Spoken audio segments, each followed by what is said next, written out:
Welcome to the Coffee with the Doctors podcast. I'm your host, Dr. Chris. And I'm Dr. Liesl. Hey, we shine a light on the powerful scholarship emerging from Michigan's practitioner scholars working in K 12 schools.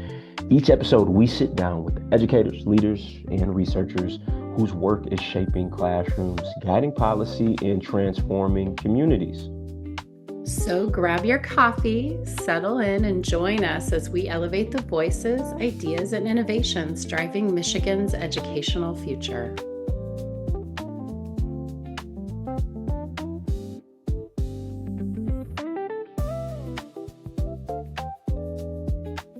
So, Lisa, what is on the agenda for this week? Or another way I could ask this question is where are we going in the state of Michigan? That's such a good question because in the past 5 episodes, we have had guests who hail from all parts of Michigan. And that's key to the focus of our podcast. And so we have talked to people from the UP, from Alpena, from Kalamazoo, from Metro Detroit, from Genesee County. We've interviewed principals and directors and ISD superintendents. So today, we're heading to the west side of the state and interviewing our colleagues from around the Muskegon area Oh, to explore how they lead with equity in their respective roles. all right. So, today we have Dr. Simeon and Dr. Amanda joining us, and they currently are in roles that overlap a little bit but are distinct. So, they both have long bios, so this is a quick little summary. So, Dr. Simeon works for the Reese Puffer Schools, and that is a mouthful, and does work with all of those important state and federal funds. He also has had some really interesting experiences, which maybe we'll get in here, from being a Fulbright exchange teacher, starting a regional aviation academy. But probably Wow. most importantly is how he leads, right? He sees that that is through learning leadership and really views his professional and academic growth as continuous collaborative for himself and for administrators and students. And then we have Dr. Amanda Unger, and she has just started a new role, and we were asking her a little bit about that. Oh, So she provides technical and instructional oversight for a consortium of the North Services Unit. So she's the special education director there. And she has had numerous roles through her career and serves on both state and national advocacy organizations. And really, she looks to build staff capacity and strengthening systems for equitable and effective services for students with disabilities. So these two have brought so much to the students and systems that they serve, and we're excited to have them today. all right. I believe that's the show now. That's a 20-minute intro with bios. Hey, Before summarizing these two is not easy. Hey, the assignment was to summarize. I don't know how much summary took place there, but great job, great job, Lisa, for queuing our guest up. As you can tell, they do have quite the bona fides. But I will start with a softball for our guests, and whichever one of you guys feel free to go first.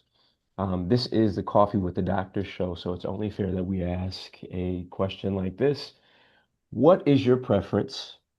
Fair trade or Folgers? No judgment. I'm gonna go with fair trade, but I like to Oh, say I can keep it real, be one with the people, and do Folgers. there we go. Let's go, Unger. Uh, you know, um, I'm gonna have to agree with that. If I had my druthers, fair trade, but any given port in a storm, any given morning, Folgers, that chock full of nuts, whatever's out there, I'm down.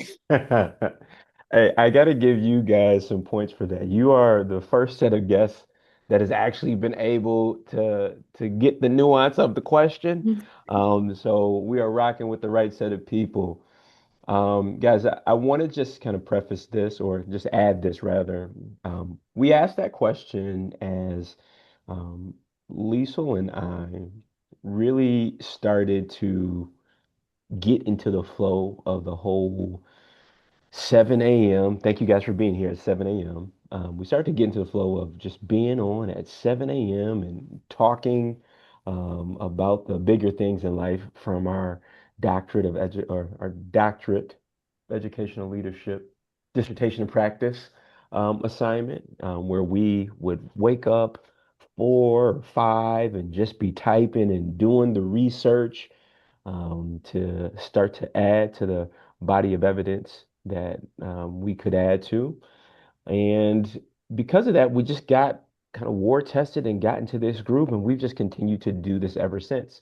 And so we wanted to figure out a way to get to know other people's work and other people's practices and what they were researching. And so you two, both being alumni from the of Educational Leadership, we thought it might be cool to start the show off with you giving us both a quick elevator pitch about what you guys did your research on. And so maybe we'll start off ladies first. Dr. All Unger, why right. don't you go ahead? All right, thank you. Um, my dissertation in practice, of course, group project with uh, three other individuals or came from different walks of their career, social worker, um, superintendent, and administrator. And what we looked at, this was during the Flint winter water crisis. Yeah. And so our focus was on how we could better equip educators to respond to complex real life challenges, like the lead exposure that the Flint was facing by using the design thinking process. So we really wanted to make sure it was, utilizing their voices of the educators there, not something done to them. Wow. It was just really impactful being there and interviewing them. And so many people were trying to help, but they were missing the mark. One thing that stood out was uh, an educator told about a family who they had to get bottles of water. Well, they would have them at these distribution centers, but then there wasn't transportation to get the water back to apartments and complexes and things like that. So if you have three small children and a huge pack of water, how do you navigate that with public transportation? So just missing some of those, there's some disconnects there. So Okay. utilizing that design thinking process to really have hear the voices of the people living there and facing those crises and coming up with approaches that would work for them was what we focused on. Hey, that's awesome. That's awesome. What about you, Dr. Frank? Thanks. I just want to right? Like that's Yeah. good work, right? Like that's awesome. Thank you, uh, Amanda. S Sort of similar. So our dip with Judy Walton, who's a superintendent at Harrison, and Omar Hakim, who now works in Detroit Hmm. in public broadcasting. We really were curious about how student voices were included in decision-making spaces. And so we took a look at how we might, through our action research, sort of create a space where those voices held some weight, held some power, just to explore how that shifted relationships, decision making, sort of in outcomes for both adults and for kids. And so I think one of the unique parts about our dip was we focused on a you know a site in Muskegon that was 75% free and reduced lunch at a middle school. We had another site in the Grand Rapids area that was upper middle class, right? And then we had a very a, a private school in the Detroit area. So right, like there's some Yeah. through lines that cut across all three of those in what we found out, and I think what we learned was that when you create spaces for things to emerge, you're stronger than you would otherwise be. I think very similarly to probably what Amanda found in listening to Yeah. stakeholders from that area in Flint. So yeah, so there's our elevator Yeah. pitch. And I Hey, have to you say guys, back yeah, at you, good work. Simeon, because their focus really spoke to me and my work with students with disabilities and the individualized nature of that and how Yeah. important it is for them to feel those that they're part of all those processes and their own learning. So I appreciate that work too. And Hey, this is yeah, such a powerful that's through great. line, right? As we're talking, is not only do you work in the same region right now, this impactful work around elevating voice and Mhm. those closest to the issue, having such important perspectives to be able to improve that. So I know I want to make sure that we all have a common working definition of some of the concepts we've been talking about. And one of those is the design thinking process. I know that's something that was a focus that we all learned about, but I'd love for you, Amanda, to kind of talk about like what is design thinking and how did you use it as an important tool to elevate voices? The design thinking process, it took us a while to like completely embrace it. And we had to do that. It was kind of neat how we had to do that as a group, as a dissertation group, and then how to replicate that with the individuals that we were working with. And we first have to get to know each other, right? We have to empathize and then define what is really the problem. And you can't do one without the other. You can't really define the problem if you can't empathize with that. And then start to come up with ideas. What could we possibly put together that would address this? And that, kind of gets messy and you have to then sort it out and then come up with something and test it. But then you don't stop there. And that's the part that's probably the most important is that you have to go back to each of the different pieces before to see where we might have need to rethink because we have more information. And that's really what we do as educators every single day. So just being aware of it, it helps us to frame it. And Simeon and I he has led some amazing work that I'm just learning now in our district. So I'm sure we'll talk about that in a little bit too. But yeah, I think that's from my viewpoint. Mhm. Well, if I could then just pick up from there, I think on the one hand, we love to talk about around these different frameworks, and it's easy in ways to kind of execute these frameworks in isolation when we're doing it for Hmm. our projects. A couple of weeks ago, we had the superintendent of Kalamazoo, Risa, and they did an equity audit for their dissertation and practice. But one of the challenges that I think about for us as leaders is to then go into our massive organizations and try to figure out how we still lead with these frameworks. So, I mean, I think about you and doing your work around student voice. Well, in addition to students, I'm sure you have collective bargaining units that you have to listen to. In addition to that, I'm sure you have federal mandates that you have to adhere to. How do you guys lay on top of, or maybe I'm throwing out too much. How do you guys center that work, those commitments to listening to the marginalized into your work, when the marginalized aren't the only players in your businesses? For sure. I think, thank you for that. It really raises this tension, right? So you have tension between compliance on one hand and commitment on the other. And I think that's the stuff. And that's where opportunity lies, quite honestly. Good. If you can um, stay true to your commitment while fulfilling what's asked through the compliance side, I think that goes a long way in the elevation and in the creation of outcomes that are shared, right? Like agency Yeah. matters, ownership matters, right?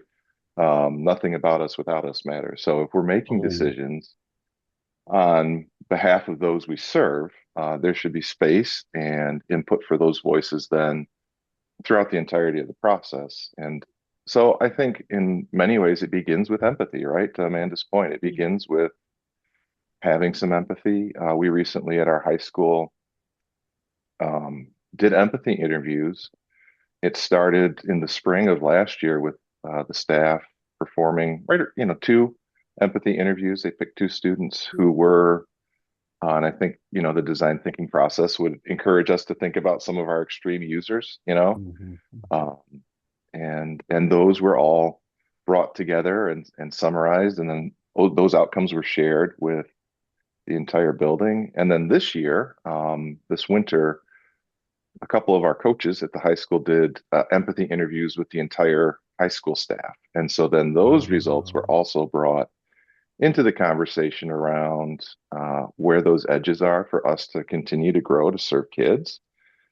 It's been a great process. We've seen some pretty cool outcomes, and then this all layered in with community conversations with students, with adults, with business folk, with MCC, which is our local community college, to really figure out what mattered in terms of our graduates. And so that created then for the district a graduate profile.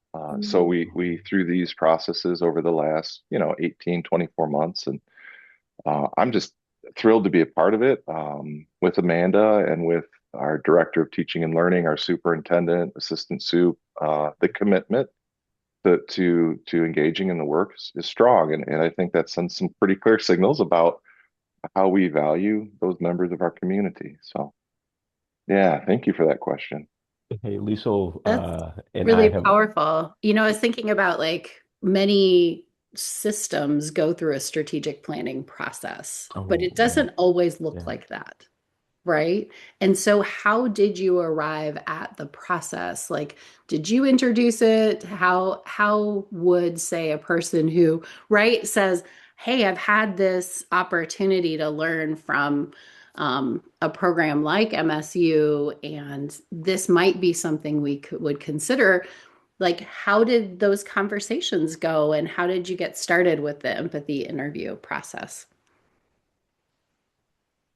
Or I mean, truly organically through conversations with both teachers, administrators, and like folks at the building level, right? Like the people closest to the work, Mhm. building some commitment there, as well as then those a little bit removed from the work. And I think I'd like to give a shout out, quite honestly, to the Future of Learning Council here in Michigan. So there's this group of educators who have committed to better for kids, and our district was involved in some of those monthly meetings, and through this process, design thinking, through really questioning what school could be, Mhm. and trying to bear an open mind around those things.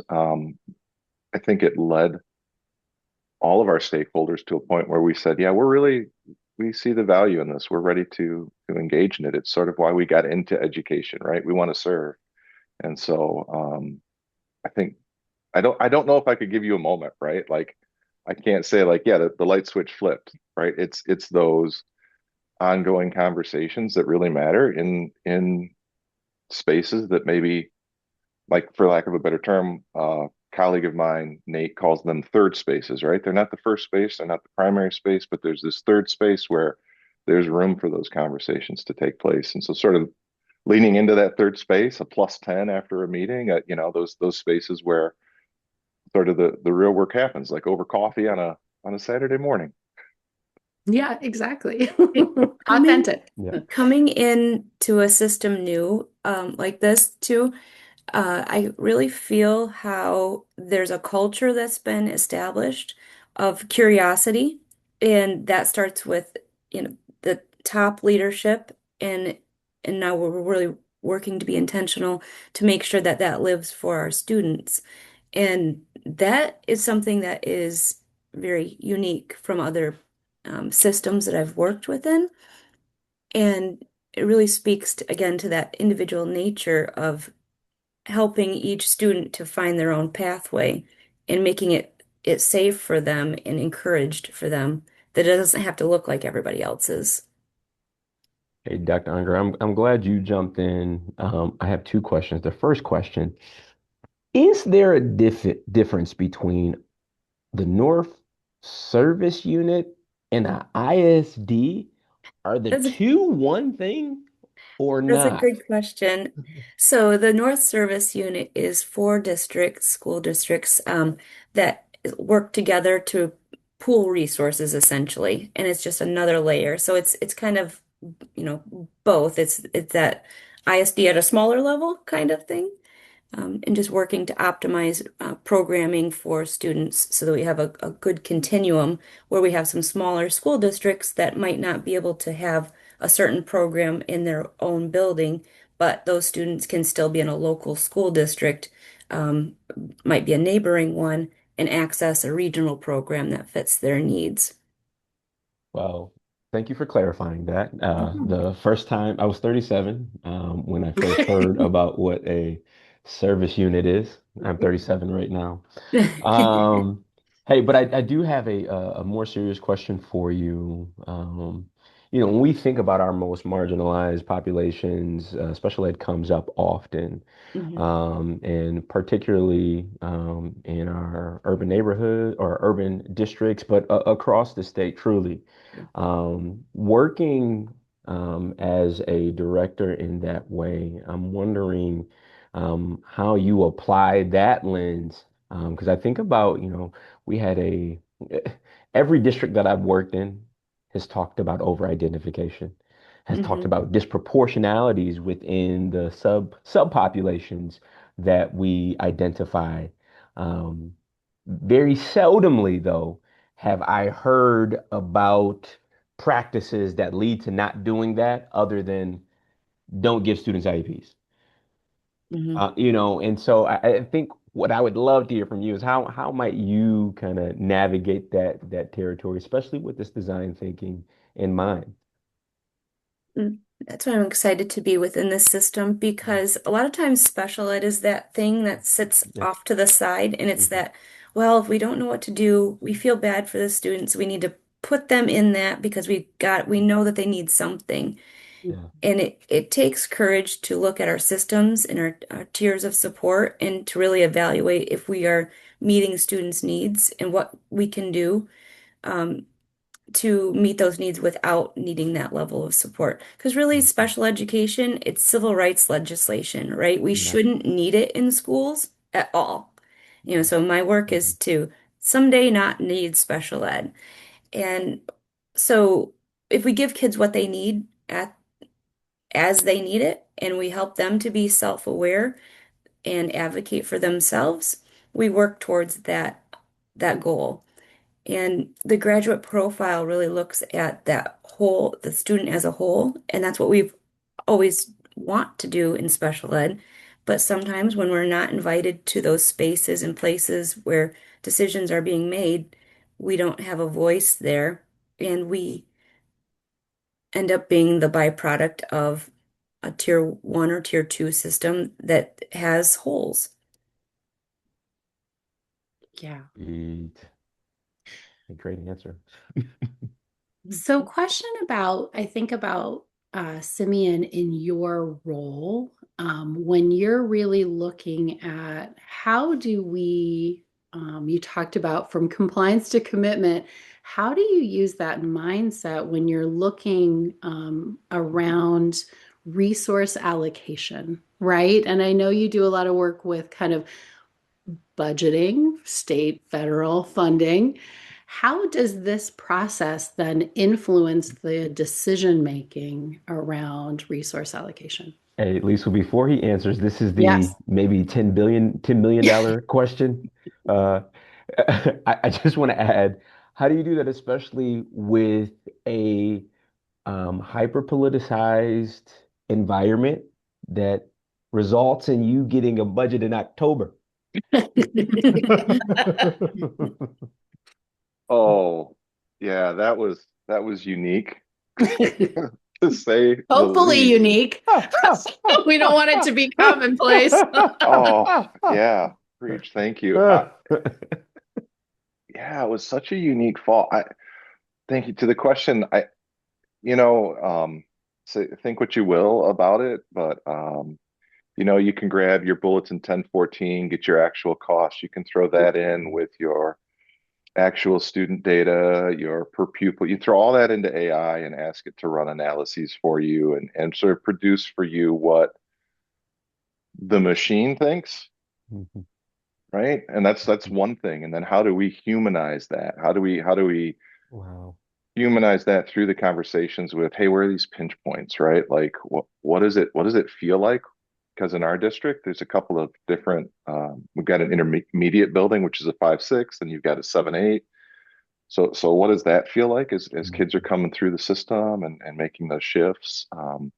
And I think there's some things as well that maybe don't necessarily lie within budget, but maybe more on that commitment side. I mean, are we Yeah. committed to creating spaces where kids have ways of representing what they know um, beyond just written? So we've really leaned in as a district to thinking hard about how project, place-based, 3P learning sort of creates spaces for learners whose ability to sort of collaborate and problem solve, like persist through some things, who have some self-awareness about that, where those are the skills, where those are the traits that allow them to show what they know in ways that they wouldn't otherwise get to through a paper and pencil assignment. So, starting with what does that look like in numbers, and then thinking through what can we do without necessarily budget, but more in terms of how do our pedagogies impact ways of knowing? How do we provide opportunities for students to represent themselves, their backgrounds, and what they know through their projects has led to some really cool outcomes. I mean, we've got fifth graders with generating electricity with lemons, right? So that's cool. Like you think about renewable resource and these long walk to water, right? So this is sort of the book that anchors Mhm. the work, and then we think about in the project side of things, what does that mean for us in our context here in West Michigan? So water matters, right? We like to say, come Mhm. over here, teach with the beach. We've got them, here in Muskegon County. So Growing uh, salmon in our library. Wow. Oh, yeah, right. yeah, the salmon project, that was, I mean, I think when we went to grab the eggs, we had $250,000 in salmon eggs in our car. We had to get a permit to bring them into the district with the DNR. Like, it's pretty wild. Some of the things you bump into doing the work, but yeah, yeah, thank you. So you guys are prepared, budget or no budget. Just gonna sell salmon eggs. We're Replace just gonna boilers with go, man. lemons. Like, yeah, we're just gonna grind. I don't, it might just be Muskegon. We're mutters over here. Like, we're gonna get it done. Right. All right. That's Hey, awesome. Liesl, I don't know if you wanted to throw in another question, but I do just want to prep our guests is that as we're nearing the end, we usually end the show asking, what are you reading? So I just want to prep you guys. I think Liesl has a question before we get to that portion, though. So, question that I like to ask, and you both have already provided some of that answer. And I think about like the development of the portrait of the graduate, but really, and Amanda, you spoke to, hopefully we wouldn't need to have IEPs, right? That actually students' needs would be met. And we wouldn't need to have that civil rights guarantee, right? That legislation. So really paint a picture for us, like what would schools be like if they implemented these practices that you've talked about, where um, that sense of belonging, their ways of knowing mattered. What would it look like, sound like, feel like in schools? We have our county-wide, we've been participating in viewings in the community setting of a video called Multiple Choice, Mm. and that has been impactful. for painting that picture, I think. So it just, no matter what, if you go into more of a white collar or traditionally white collar or traditionally blue collar type of career, that you're a well-rounded individual, and then with specifically at Reese Puffer, adding in that element of the graduate profile, you're a good human too. Like that's what we're looking for. So that person that the coworker that you want to work beside, the boss that you want to have, that's what it would, that's the end result, in my opinion. And everyone reaching their optimal um, ability, and being able to feel pride in their work. Oh, that's good. Dr. Frang, what about you? What was the question again? I, What I was was I was listening to Amanda's answer, and yeah, I was no. just like, yeah, go. We're like, yeah. Really painting He was that still picture. snapping. You've talked about the profile of the graduate. Like what would schools look like, sound like, feel like for students, for the adult staff that supports them, if we took the portrait of the graduate, all the work that you've been talking about to heart? Um, it's funny, you have moments, right? Like things build over time. And I feel like in my previous role in a different district, we were interviewing someone for a job and we asked a very similar question. And I think the response to that question then is just as applicable to the one you just asked. And I would say it would be joy, right? We Mm, would feel joy in those spaces. We would feel connection, belonging, acceptance. We'd feel and we'd hear a productive hum. There would be movement. There would be small groups and large groups. There would be flexibility. Uh, mhm. we'd have community members in these spaces working alongside our learners, and we'd have learners out in the community as well. And so when I think of that, I just think that we would be like a learning community. Like we would have this ecosystem where like traditional lines would be blurred because learning doesn't happen between 7:30 and 2:45 between these cinder block walls, right? Like kids learn just as much or perhaps even more Right. when they leave us at the end of the day. So how do we step back and think about ways we can appreciate that or maybe even more than appreciate, like validate that through some sort of articulation of credit or some sort of a process that says, hey, these spaces are also academic as well. I think someone said we would know because kids would be running into schools and not away from them. Okay. That's So our superintendent's metric. He he Mhm. he says, I want you out there with a radar gun clocking the kids. How fast are they coming in off the bus? I love that. That's awesome. Lisa and I have been shooting back ideas for what the show name will be. We had a couple of heaters. First one was nothing with us, without us. Other one now though has radar gun. Clock your speed. They'll clock the Clock speed of speed. I entry. love it. I get the pleasure of asking our final question, and this is Coffee with the Doctors, and so we interview doctors and other people.